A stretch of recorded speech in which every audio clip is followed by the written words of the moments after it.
во-первых, честь, потому что в таком достаточно юном возрасте, я бы сказала, участвовать уже почти как на Олимпиаде, то есть это детско-юношеская Олимпиада, можно сказать. Это очень престижно, очень достойно, и сейчас на нашей родине все мои друзья, учителя, родственники, все смотрят, все завидуют. И достаточно, и еще место проведения Кузбасс, тут очень знаменитая горнолыжная база Шерегеш, то есть кто на ней бывает, все завидуют, и общаться с другими странами очень интересно, то есть новые знакомства, это очень хорошо на таких соревнованиях. Ну, для меня это очень хороший опыт, потому что, ну, правда, соревнования очень масштабные, можно смотреть на очень хороших соперников, что-то там взять у них тоже.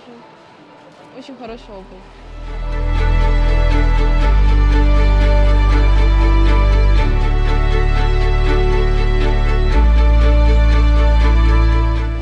У нас были выезд на сборы в Приморском крае, в городе Уссурийске, где-то около месяца. Результаты очень высокие у всех. КМСники есть, мастера спорта, перворазрядники. Очень сильные ребята, мы тоже стараемся держаться вместе с ними, чтобы улучшить свой результат. В первую очередь для детей очень большая возможность познакомиться со своими сверстниками международного класса.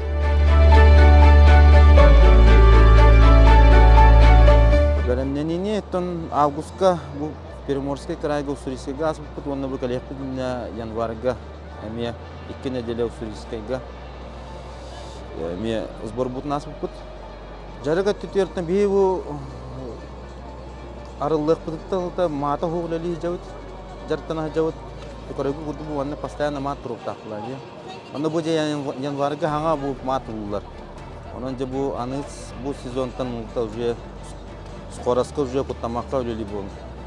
Моны мата хокулакын уже трамбан, ого трамбулары өлбак. Онын билин чи болуттар буллох психологический тугуллактар ди. Одар кастого элитин атаган тоотан баран булганны каленнесе куракта жалдар. Онон тоже скорость бут уже онтон то дүр, оголор уже уверенностьтер кире буллади. Билин булан мата хокула уже скоростка үйүн үлөп